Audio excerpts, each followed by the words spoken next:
tudo bem com vocês? Sejam bem-vindos ao terceiro Congresso Internacional de Tecnologia na Educação.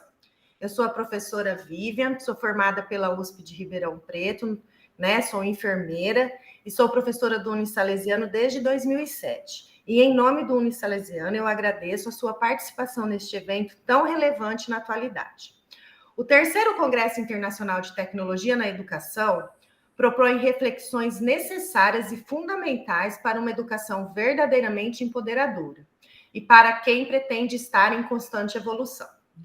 Também está presente hoje a professora Edilaine. Por favor, Edilaine, se apresente. Olá, é um prazer muito grande estar com vocês, nesse terceiro Congresso de Educação e Tecnologia, Eu sou a professora Edilaine, me formei na FAI, e sou docente no Unisalesiano no curso de enfermagem.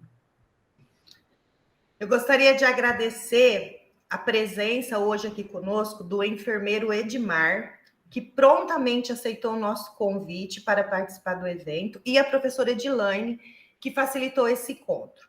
Em nome do Unisalesiano, gostaria de agradecer a presença de todos, tendo a certeza que esse será um momento de muito aprendizado. O evento propõe compartilhar conhecimento, trazendo um momento para refletirmos sobre um tema de muita relevância para o meio acadêmico e que muitas vezes é pouco difundido. A discussão desse tema, traz para todos nós a oportunidade, de aprendizado e mudança de vida para muitas pessoas.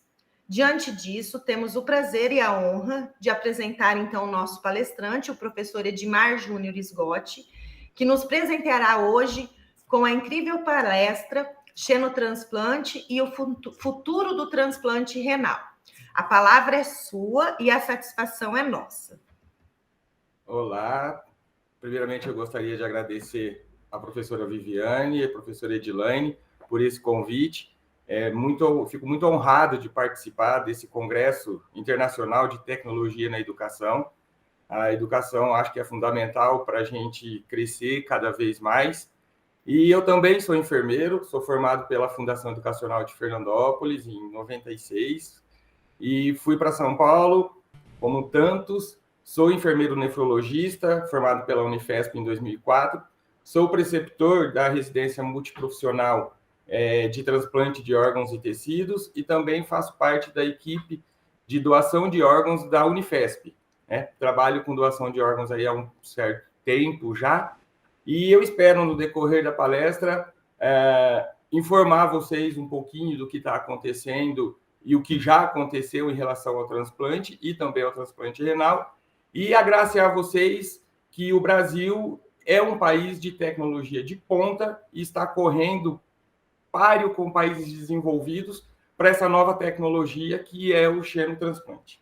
Ok? Então vamos lá. O tema da nossa palestra é xenotransplante e o futuro do transplante renal. O que esperar?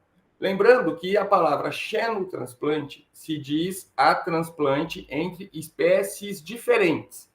Tá? Então, é sim o transplante de um órgão de um animal para um ser vivo, para um ser humano. Para a gente falar do futuro, a gente vai precisar dar uma passada no passado.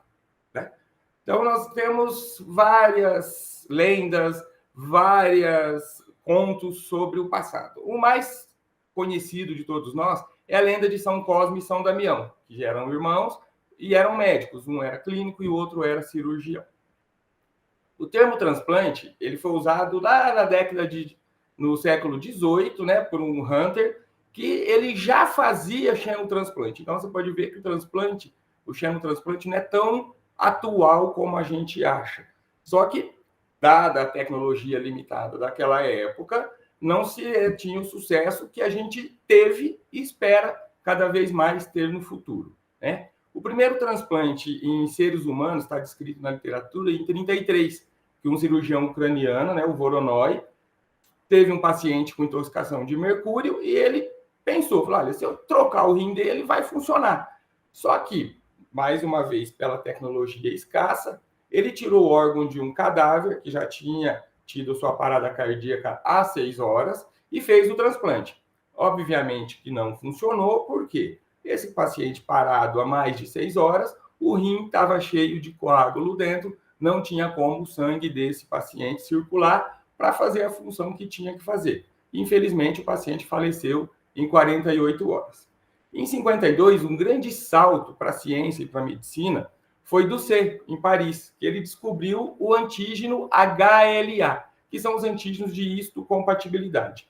Esse antígeno é usado hoje como critério primário de seleção dos pacientes que estão na fila do transplante de rim. Então, hoje, no estado de São Paulo, e está sendo replicado para todo o Brasil, todo paciente que está em fila de espera para fazer o transplante de rim, ele tem chance de transplantar toda vez que tem um doador falecido que a família autorizou a doação de órgãos. Por quê? O primeiro critério é você tipar o HLA, como se fosse um DNA. Todo paciente que está em fila de espera no transplante de rim, ele tem seu HLA tipado, e quando se tem um doador falecido, ele também tem seu HLA tipado. Existe um programa na Secretaria do Estado de Saúde que faz toda a gestão da distribuição de órgãos, que você insere no sistema o HLA do doador e os pacientes mais compatíveis se tornam os primeiros da fila. A gente fala antigamente, né, mas há um certo tempo atrás, há uns 10 anos atrás, para você fazer o transplante, o critério era o tempo de espera. Então, quem se inscrevia em janeiro de 2023 só ia transplantar depois que o paciente que se inscreveu em dezembro de 2022 fizesse o transplante. Então, a tecnologia evoluiu a ponto de termos o HLA como fator primário de escolha dos pacientes que vão receber o transplante. Em 54, se aproveitando da descoberta de Doucet, Murray, em Boston, começou a fazer transplante em HLA de gêmeos idênticos, que são aqueles gêmeos univitelinos. Obviamente, ele teve sucesso, porque não se tinha a rejeição, porque eles eram idênticos, como a gente já falou. Em 60, teve a descoberta de medicações, né? Primeiramente, a 6-mercapturina, que é uma droga antimitótica, que levou ao avanço do transplante, porque enquanto se dava o remédio nesse experimento feito com cães, que foi feito, o cão não rejeitava o rim. Então, parava de dar o remédio, ele perdia o rim, então se descobriu aí a rejeição. Em 63, Winston, em Tulane, em Nova Orleans, novamente tentou fazer vários xenotransplantes. Só que o que a humanidade tinha intrínseco nela?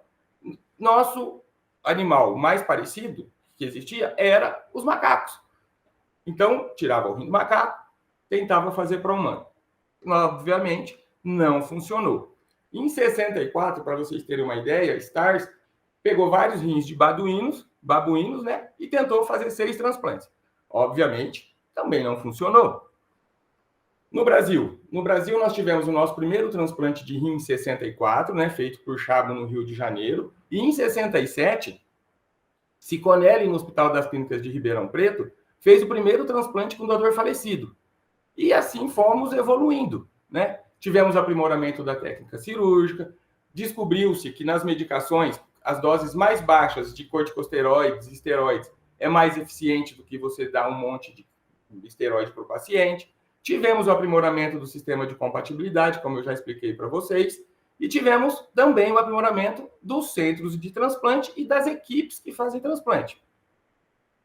No Brasil, hoje, a gente tem 3 tipos de doador, né? Mais comumente 2, que é o doador falecido, que a gente tem que ter o paciente morte cerebral, que tem que ter autorização expressa da família para se fazer a retirada desses órgãos para transplante, e o doador vivo, que é o doador relacionado, né? Caso os irmãos, os pais para filhos, e os não relacionados, que são os cônjuges e outros membros da família.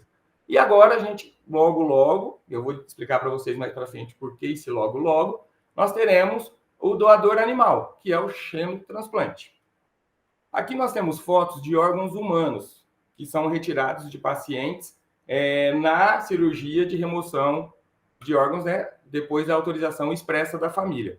E temos também, com o avanço da tecnologia, nós podemos ver o transplante de útero. Nós já tivemos mulheres que foram transplantadas no útero e tiveram seus bebês. Nesse caso, a paciente fica transplantada somente durante o tempo da gravidez. Na hora de se fazer a cesárea para tirar o bebê, o útero é retirado junto. Então, mulheres que tenham desejo de ser mãe, não, lembrando, não são todos os casos, são casos extremos, tá? Elas têm a possibilidade de fazer um tratamento, que é o transplante, ter o bebê e depois esse órgão é retirado e ela não mais toma as medicações contra a rejeição, tá? Para quem não conhece, esse aqui é um pâncreas, né? Na hora da retirada, você tem que tirar todo o conjunto, pâncreas, baço e um pedaço do duodeno do doador para se fazer a anastomose depois aí no receptor. Nós temos a tecnologia de embalamento dos órgãos. Parece que não, mas esse aqui é um saco plástico, um plástico não tão poroso, não são todos os plásticos que você pode usar. Pela legislação brasileira, você tem que embalar o órgão em 3 sacos estéreis, né? Sendo que a parede do último saco é que vai ficar não estéril na hora do acondicionamento, tá? A gente acondiciona hoje os órgãos nós chamamos de iglus, né? Em caixas térmicas, sim, que são encontradas em mercados hoje, né? Qualquer mercado você acha essas embalagens. Está sendo desenvolvido, junto com o grupo de doação de órgãos e tecidos da Unifesp, com o Instituto Mauá de Tecnologia, uma nova caixa de transporte de órgãos que está sendo referenciado aí pelo Ministério da Saúde. Então, logo, logo, nós vamos ter tecnologia nova no mercado.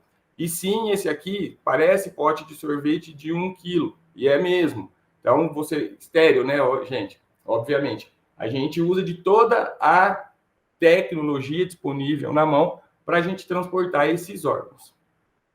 Só para vocês entenderem como o Brasil está situado em relação ao transplante, esse é um dado de junho de 2023 da Associação Brasileira de Transplante de Órgãos, onde nós temos mais de 50 mil pacientes esperando um transplante, sendo a população maior a população de transplante de rim, cerca de 31 mil pacientes. Tá? Eu vou demonstrar para vocês que nós estamos muito aquém de suprir essa demanda que temos. Temos aí 1.100 crianças, né, inscritas em fila no Brasil todo. E olha que dado interessante. De janeiro a junho de 2023, quase 21 mil pessoas adentraram a lista de espera. Esse número é muito, muito, muito inferior ao que o Brasil conseguiu fazer de transplante. E um outro dado muito importante é que desses 20 mil que entraram na lista, 1.300 faleceram.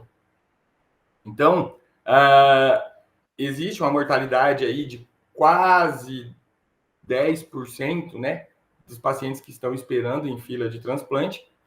E olha só para vocês verem, a gente conseguiu fazer de janeiro a junho de 2023 4.200 transplantes. Então, a gente tem um déficit de 16 mil transplantes só no período de 6 meses no ano do Brasil.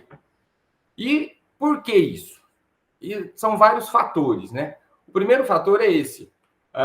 No Brasil, no mesmo período de janeiro a junho, nós tivemos quase 1.800 potenciais doadores. O que são potenciais doadores? São doadores falecidos que estão numa UTI, num pronto-socorro, numa semi-intensiva, numa sala de recuperação pós-anestésica, que tem potencial que tem diagnóstico de morte cerebral suspeito ou confirmado. Só que desses 1.800 pacientes, somente cerca de 600 pacientes se tornaram doadores efetivos, que é o quê? Aquele paciente que conseguiu completar o diagnóstico de morte cerebral, que foi a família entrevistada e que teve os seus órgãos retirados e transplantados. Então, quase um terço desses pacientes são doadores efetivos. A gente perde aí 2/3 pelo caminho. E aí que entra o nosso querido xenotransplante. Quando todo mundo falava, o chimpanzé, o macaco é nosso animal mais parecido, os pesquisadores falam, não, gente, tem o porco também. Porco, a gente pode fazer bastante coisa com o porco. E como que a gente consegue fazer? Em embriões de determinadas raças de porcos, não é aquele porco que a gente está acostumado a ver aí, por aí, a gente consegue alterar os genes dele, colocar numa mãe, de uma mãe receptora, e depois de um certo tempo, de uma certa maturação, nós conseguiremos, sim, tirar coração, fígado, rim e pâncreas desse porco, para suprir a necessidade da fila, para tentar tirar o maior número de pacientes que estão à espera de um órgão para transplante. E aí nós fomos surpreendidos, né, o começo do ano passado, com o jornal, com a notícia, né, que nos Estados Unidos, um paciente foi submetido ao transplante de coração com um coração de porco, né? Esse transplante foi feito em janeiro, em Maryland, né, com o Dr. Bertley Griffith. Ele escolheu um paciente, o paciente se apresentou a ele, não espontaneamente, mas estava no sistema deles lá. Ele foi considerado, esse paciente, inelegível para transplante pelo FDA, que é o órgão regulador deles. Por que um paciente se torna inelegível para transplante? Você tem, como no Brasil, câmaras técnicas que discutem os critérios mínimos para a inclusão de um paciente numa fila de transplante e também se discute, em casos especiais, se o paciente tem condições ou não de fazer o transplante, né? Vale lembrar que os americanos, eles são, como os brasileiros também, gente, eles têm uma cultura diferente, né, da nossa. O paciente foi considerado inelegível. Então, ele sabia que ele não ia, isso foi informado a ele, que ele não ia fazer transplante com um doador falecido, obviamente, humano. E o Dr. Bartley sugeriu para ele, falou, olha, seu David, nós temos uma chance de fazer um transplante, é totalmente experimental, de um coração de porco para o senhor. Aí, olha o que ele disse. Era morrer ou fazer esse transplante. Ele sabe. Então, ele falou assim, eu sei que é um tiro no escuro, mas é a última escolha. Ele não tinha escolha nenhuma. E apresentaram essa escolha para ele e, graças a Deus e à ciência, ele falou assim, não, eu quero fazer. E o doutor falou para ele, olha, o avanço da ciência é inexorável. Ou seja, ninguém para a ciência. Ela não consegue parar. O Sr. Bennett, infelizmente, faleceu, né, 60 dias depois do transplante. A causa da morte dele, apesar de já fazer um tempo, ainda está em investigação. Por quê? A ciência não quer parar nesse transplante. Eles querem evoluir e fazer mais e mais. Então, tudo que se divulga por ter sido o primeiro tem um impacto muito maior. Então, recentemente, saiu pela equipe que fez o transplante que ele teve uma possível insuficiência cardíaca, só que a boa notícia é que não tinha indício de rejeição do órgão. Foi encontrado também na autópsia sinais de DNA de porcine citomegalovírus, ou seja, citomegalovírus do porco. Nós sabemos que o citomegalovírus é uma doença da família dos herpes vírus, né? Que, se não tratada adequadamente, pode levar a consequências graves, principalmente em pacientes imunossuprimidos, que no caso dos transplantados. Tá? E também se levou em conta as condições clínicas do paciente antes do transplante. Tá? Então, lembrem-se que o paciente que ele não foi elegível, todo mundo falou, olha, o senhor não vai fazer o transplante por suas condições. Então, é um paciente que fez um transplante numa condição não tão favorável, como se vai ter, eu espero, no futuro, quando a tecnologia estiver bem desenvolvida. E já tivemos também o estudo, no ano passado, em maio, de resultado de 2 casos de xenotransplante de porco para seres humanos de rim. Só que a particularidade desse estudo é que os rins foram transplantados em pacientes que tinham diagnóstico confirmado de morte cerebral. Também foi feito nos Estados Unidos. Esses pacientes que estavam em morte cerebral, a família estava ciente da doação de órgãos, né? Lembrando que nos Estados Unidos a doação de órgãos é presumida, ou seja, você entra em morte cerebral, já presume-se que você é doador de órgãos, a família apenas é consultada. No Brasil, é consentida. Você tem o diagnóstico de morte cerebral e você só pode fazer a extração dos órgãos mediante consulta expressa da família, autorização expressa da família. No Brasil, não se evolui a doação de órgãos sem autorização da família. Então, a família foi consultada sobre a morte cerebral. Os órgãos desses 2 pacientes não foram elegíveis para doação. O estudo ainda não... Eu li o estudo, eles não descreveram o motivo, mas tudo passa pelo FDA, então é um estudo sério. E eles fizeram um transplante desses rins e ficaram acompanhando por 72 horas, né? O resultado do estudo é muito promissor, o rim funcionou adequadamente, a creatinina de um dos pacientes, que era 1,8, caiu para 0,8, e o próprio autor do estudo diz que é ótimo, mas precisa se estudar mais. Por quê? O tempo de estudo que foi realizado com esse paciente foi muito curto, certo? E aí eu pergunto para vocês e vocês perguntam para mim, legal, tudo é fora do Brasil. Não, nós temos no Brasil.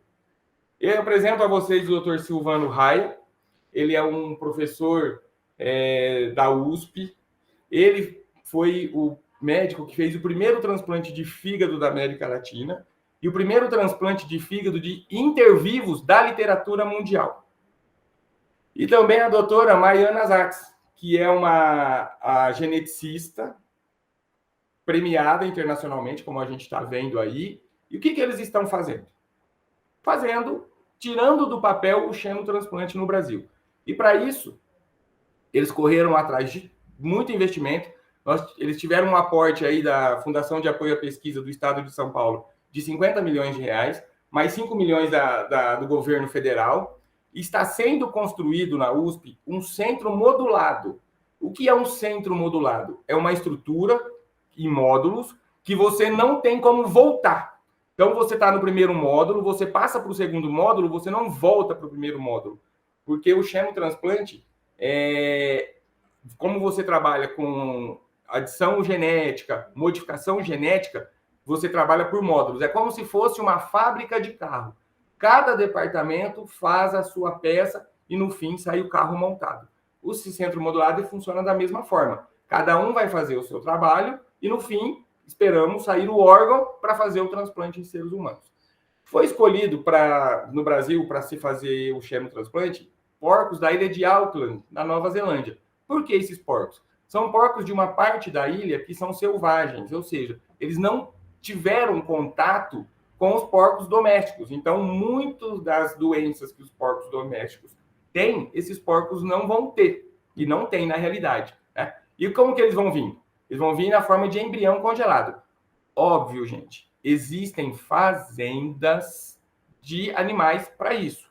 Nós temos aí em construção, em fase final já, uma fazenda sendo construída em Sorocaba, tá? Para porcos, para outras atividades da saúde que vão ser utilizadas em humanos, né? Mas para o xenotransplante, para esse, nós podemos dizer, experimento que o Dr. Silvano Raia e a doutora Mariana Zatz estão fazendo, vão ser já vírus embriões congelados, ok? Então, o que vai ser feito? Como eu já disse, né? Vai ser nocaute e adição de genes. O que é nocaute? Eles vão tirar alguns genes dos porcos e acrescentar outros genes. Para quê? Para impedir a doença que o corpo humano ataque esses órgãos e também tirar aquele DNA porcino, em dos exemplos, né, que eu mostrei para vocês do transplante lá do cardíaco, para que o receptor humano não tenha essas doenças. Vão ser feitas clonagens, obviamente, né? Você vai ter um embrião, você vai clonar esse embrião e você vai ter que ter uma porca fêmea, né? Um porco fêmea, para servir de barriga de aluguel. Então, nesse centro modulado, já vai ter um local para você criar esse animal que vai ser a mãe de aluguel desse embrião geneticamente modificado que vai fornecer o rim para o transplante. A previsão pelo estudo escrito é a gestação em 3 meses, né? Em um porco normal era 4 meses. E olha que bacana, enfermagem, participação ativa no xenotransplante, que vai ser responsável para tirar o feto do útero da mãe. Toda essa legislação não existe. Ela está sendo construída junto com a Unifesp, o grupo de doação de órgãos e tecidos, que é o GDOT, juntamente com o COFEM, tá? Os rins vão ser retirados do porco quando ele atingir peso entre 30 e 35 quilos. E olha que maravilha, a previsão do primeiro transplante é em 2025 já. é aqui, a gente está chegando perto. Nós estamos, né, muito ansiosos para que isso aconteça, por quê? Vai ser um salto para a medicina, para a ciência, e o Brasil, como eu disse para vocês anteriormente, está a páreo com nações muito mais desenvolvidas que a gente. Como eu disse, né, o grupo do GEDOT já comprovou a viabilidade econômica para o xenotransplante. Então, assim, não é ciência para fazer ciência. Economicamente falando, isso é viável. Então, mesmo que se vai gastar para fazer um transplante com um doador animal, é praticamente igual se fosse fazer com um doador humano, né? E vai ter toda aí uma capacitação, junto com a Unifesp, o GEDOT, o COFEI, para operacionalizar tudo isso. Só que, assim, quais nossos desafios antes do transplante? Primeiro, né, prevenir a rejeição do órgão, é o que nós vamos ter que estudar e estamos estudando bastante. Evitar a transmissão de doenças do doador para o receptor. Vamos ter, lembra que o médico foi lá no FDA e falou, olha, dá para fazer o transplante com porco. A Anvisa, que é a nossa agência reguladora no Brasil, tem que autorizar, tem que ter todos os protocolos iguaizinhos, tem para qualquer procedimento de saúde, e nós vamos precisar de uma lei dos nossos legisladores aprovando a prática do xenotransplante. Então, uma coisa é em 2025 o Dr. Silvano Raio provar que dá para fazer, a outra coisa depois correr atrás para tornar esse xenotransplante uma realidade corriqueira no Brasil. Então, como eu já disse, né, você tem, durante o transplante, evitar a rejeição hiperaguda, que é aquela rejeição quando você coloca o órgão no receptor e ele começa a ter irrigação do sangue do receptor, imediatamente o corpo do receptor não reconhece aquele órgão e já cria um ataque imunológico para destruir aquele órgão. Evitar os casos de rejeição ou minimizar ao longo do transplante, né, saindo dessa fase da hiperaguda, e também evitar a transmissão de doenças do doador para o receptor. Lembrando que o paciente transplantado de coração, ele ficou 60 dias transplantado, né, ou vivo. E aí nós vamos ter quais os critérios, né? Quem serão os primeiros pacientes? Até isso já foi pensado. Então, como todo paciente no Brasil, ele tem que estar inscrito no cadastro único para transplante, né? Não se faz transplante no Brasil se o paciente não está inscrito no cadastro único, né? O rim vai ser distribuído pelo Sistema Nacional de Transplante, que rege toda o transplante no Brasil. E estabelecendo os critérios obedecendo, né, os critérios pré-estabelecidos, que eu vou passar para vocês daqui a pouquinho. E um dos critérios primeiros é a indisponibilidade de doador vivo. Então, é aquela pessoa, um exemplo que me veio à cabeça aqui, que é filho único, que os pais já faleceram. Então, ele não tem o irmão para doar para ele não tem os pais, os tios não são compatíveis, né? Eu tenho um amigo que quer doar. No Brasil, tem equipe, principalmente a nossa equipe do Hospital do Rim, a gente não faz transplante com pacientes que não são de família, né? Não são relacionados, a não ser os cônjuges que comprovam a documentação, tudo. Tem equipe, obviamente, que faz, esse não é o objetivo da aula. Então, assim, um dos outros critérios é o tempo para fazer o transplante ser maior que a sobrevida em tratamento renal substitutivo. Lembra que o paciente transplantado de coração, os médicos falaram que as condições pré-transplante deles também poderiam contribuir para o falecimento dele? É a mesma coisa dos primeiros pacientes. Não vai ser aquele paciente jovem, aquele paciente que começou a fazer hemodiálise há pouco tempo, aquele paciente, não vamos dizer a palavra assim, mais saudável, mas é aquele paciente que, como o paciente do transplante cardíaco, estava quase sem esperança para fazer o transplante de novo, tá? E esse paciente que for submetido ao xenotransplante, já existe um acordo pré-estabelecido, quando tudo isso for viável, dele ter prioridade para fazer transplante com doador falecido humano, se caso o rim dele não funcionar. Esse acordo é para os primeiros 10 pacientes que forem submetidos ao xenotransplante. Por que esse número 10? Porque após os 10 primeiros transplantes, entende-se que a técnica cirúrgica, a técnica imunológica, já tenha dado salto em relação ao primeiro que for feito, ok? E a gente pensa que isso que é muito assim, é um sonho científico. Não é. Olhem para vocês verem. Esses são os destaques da 67ª reunião anual da Sociedade Americana de Órgãos Artificiais. Então, há mais aí de 60 anos se discute isso. E essa reunião foi feita em 2022 e eles deixaram uma mensagem bem prática, que eles ainda não conseguiram construir um órgão específico para uma pessoa, mas que o avanço diário da tecnologia um dia vai permitir isso. Tão sério é que, quem se predispor, agora em maio de 2024, vai ter a 69ª. É uma conferência anual, vai ser em Baltimore, nos Estados Unidos, e vão se discutir órgãos artificiais. Então, paralelamente ao xenotransplante, a gente tem toda uma tecnologia eletrônica voltada para se construir órgãos.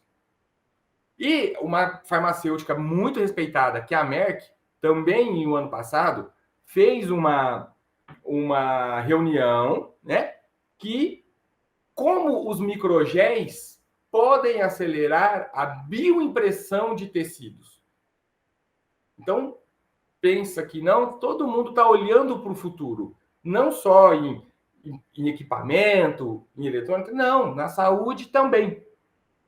Então, diante disso, a gente tem algumas perspectivas. É uma orelha feita nas costas de um ratinho, é um narizinho feito em laboratório, né? Nós temos o Instituto de Medicina Regenerativa. Essas fotos aqui, essa aqui pelo menos é real. Você consegue fazer isso. E o que é o futuro para a gente? O xenotransplante ainda é presente, mas é futuro, que a gente não conseguiu fazer. A clonagem terapêutica. Nós vamos imprimir órgãos daqui a pouco, impressora 3D, usando os microgéis.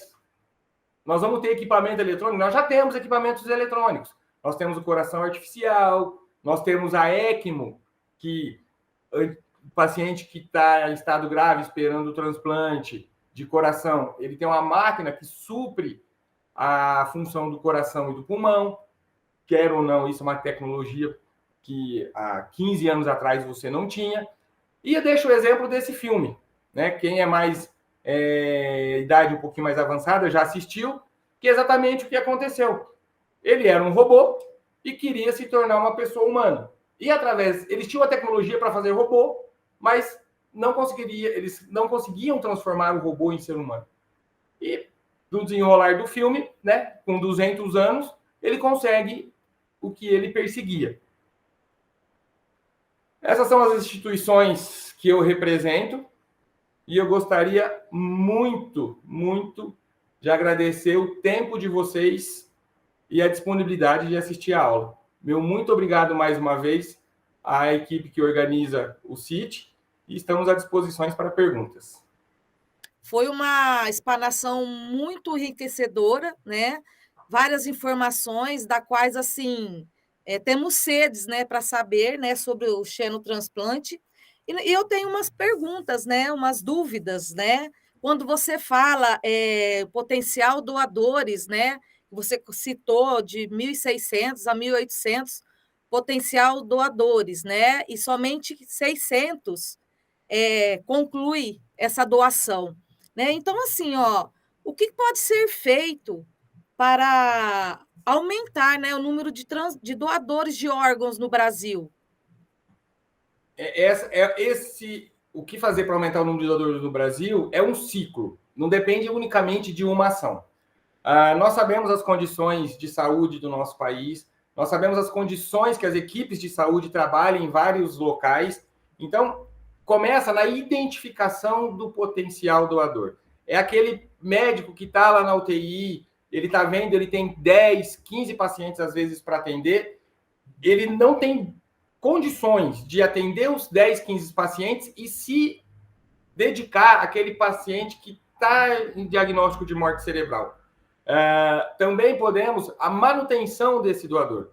muitas vezes o médico identifica se a equipe de saúde, né, não só o médico, se identifica, se predispõe a cuidar desse doador. Só que, dadas as condições de trabalho, mais uma vez, e dada a disponibilidade da falta de profissionais, você não consegue dar uma manutenção adequada a esse doador. Então, você não consegue finalizar o protocolo de morte cerebral, que no Brasil é composto por 2 exames clínicos e um exame gráfico, um exame complementar. E também, um outro fator é a disponibilidade da família em aceitar a doação de órgãos. Quando a gente quando a gente consegue diagnosticar, terminar o protocolo de morte cerebral, só no estado de São Paulo, a taxa de negação à doação de órgãos pelas famílias está em 40%. Então, a cada 10 entrevistas que as equipes de doação de órgãos fazem, 6 pessoas doam, né? 6 famílias aceitam a doação, o que é bom, só que, infelizmente, 4 falam não. E por vários motivos que não nos compete julgar, né? Mas, assim, teria que ser feito um trabalho de conscientização para todas as famílias para aumentar o número de doadores efetivos. Entendeu? Uhum. E em relação ao xenotransplante, qual o futuro do profissional enfermeiro no xenotransplante? Essa é a nossa grande perspectiva, que a gente tem um protagonismo muito alto em relação ao xenotransplante. Porque, como vocês viram na aula, que pelo desenho original, que pretende-se não se mudar, é uma conquista da nossa classe, de participar ativamente na preparação desse órgão para o transplante. E depois, obviamente, que for feito o transplante, a enfermagem vai ter um papel crucial no cuidado desse paciente, como já temos hoje. Então, eu acho que a capacitação do profissional enfermeiro, aquele profissional que não se destacar, mas aquele que tentar trilhar esse caminho, ele vai ser muito bem sucedido. Essa é a nossa esperança. Edmar, eu estou maravilhada, assim, né? É impressionante ver o avanço da tecnologia, é impressionante pensar aí no que o futuro pode trazer de novidades para a área da saúde, né? O quanto que isso impacta na vida desses pacientes, na vida desses familiares de forma positiva, né? E eu fico pensando até mesmo economicamente, o que isso não pode trazer de quando você comentou a questão de ter até uma fazenda se preparando para a criação desses animais. Então, a tecnologia ela traz avanços assim, né, inimagináveis. Que felicidade poder ouvir você falando sobre isso hoje, o quanto de esperança que isso traz, né? E aí eu percebi que você falou um pouco dos desafios, Edmar, com a sua experiência dentro desses vários desafios, o que você realmente acha que pode ser uma barreira no Brasil para o xenotransplante? Na minha opinião, professora Vivian, eu acho também que a ciência é maravilhosa. Eu acho que eu imagino no futuro que eu vou ter um problema de rim, eu vou chegar num lugar e falar assim, olha, esse rim já está dando problema. E eu vou sair dali há pouco tempo com um rim novo para viver mais. Nós vamos obter a longevidade e vamos ser imortais? Eu creio que não. Eu acho que a gente não vai chegar a isso, mas eu acho que hoje a expectativa de vida do brasileiro está em 82 anos. Eu creio que logo, logo nós vamos dar um salto um pouquinho a mais nessa idade. Eu acho que uma das grandes barreiras é uma barreira cultural. Nós temos no nosso país, infelizmente, nós somos um país subdesenvolvido, que as pessoas ainda têm certas barreiras ao transplante normal, de ter pessoas que não trabalham bem com a ideia de ter, eles julgam assim, um pedaço de alguém em mim. Então, eu não sei quando isso for divulgado, eu espero que 2025 chegue logo, eu espero que isso se realize logo, alguém fala assim, eu vivo com um pedaço de porco em mim. Porque isso vai ser divulgado, isso vai ser falado, isso vai ser... Eu entendo até que essa pessoa vai se tornar uma subcelebridade, porque ele vai entrar para a história da ciência. Então, eu creio que uma das barreiras vai ser essa. E a outra barreira é você convencer a sociedade que é um caminho viável, né? Infelizmente, a gente teve muita mudança nesses últimos 6 anos aí, o país ficou meio dividido. Então, algumas pessoas não acreditam muito na ciência. Então, esse vai ser uma barreira que nós vamos ter que superar aí quando tudo acontecer. Eu acho que quem é adepto da ciência vai entender perfeitamente e até com receio vai se submeter se caso precisar. Eu, tranquilamente, se um dia eu precisar de um órgão e ele for um porco, ou se descobrir um outro animal que pode substituir esse porco, sem problema nenhum. O Edmar, e eu estou aqui pensando também o quanto que tem um sistema único de saúde como a gente tem o SUS, né? Então, assim, o SUS referência mundial nessa questão do transplante, garantindo acesso a quem precisa, né? Apesar das dificuldades, número de doadores e filas, a gente sabe da importância de ter um sistema aí que oferece isso de forma gratuita para a população, né? E aí eu fico essas questões da tecnologia, desses avanços tecnológicos, o investimento em ciências. Você acha que o SUS vai conseguir no futuro oferecer isso e trabalhar com isso? Vamos fortalecer esse SUS aí? Ótima pergunta, professora. Olha, o Brasil é o único país do mundo que fornece o tratamento transplante de forma gratuita. O maior programa de transplante mundial é brasileiro.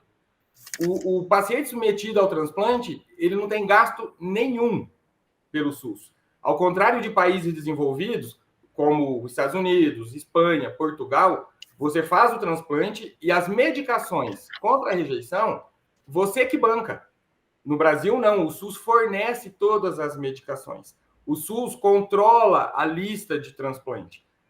Nós temos mais de 15 anos no Brasil que nós não temos uma denúncia de venda de órgãos, que você não tem uma notícia de facilitação de burlar a fila de transplante. São os legisladores que regem essa lista. Então, a Secretaria de Saúde que controla a lista de transplante. É através da Secretaria de Saúde, do programa de transplante, que sai o receptor que vai receber aquele órgão daquele determinado doador. Então, o SUS é fortalecido, o SUS é o maior plano de saúde mundial. Se hoje, se você for bancar um tratamento, hoje você usa, na maioria das vezes, um transplante de rim, você usa um esquema triplo de imunossupressão, 3 drogas. Não sairia por menos de R$2.000 mês por paciente. Então, dado a nossa condição social, econômica, muito pouca gente faria transplante para bancar esse... Você consegue comprar na indústria farmacêutica essas medicações? Consegue. Só que é um preço elevado. Então, o SUS banca. E é um tratamento, lembrando que o transplante não é a cura para nada. O transplante é mais um tratamento.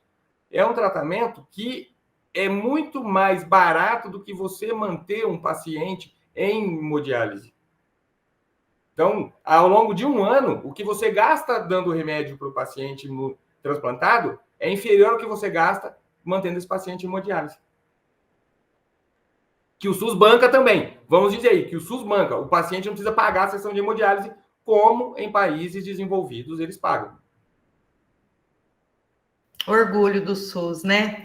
Obrigada, Edmar. Olha, estou maravilhada com as informações. Que felicidade poder receber e assistir, estar aqui com vocês hoje de manhã, trazendo tanta novidade aí para esse nosso futuro cheio de esperança.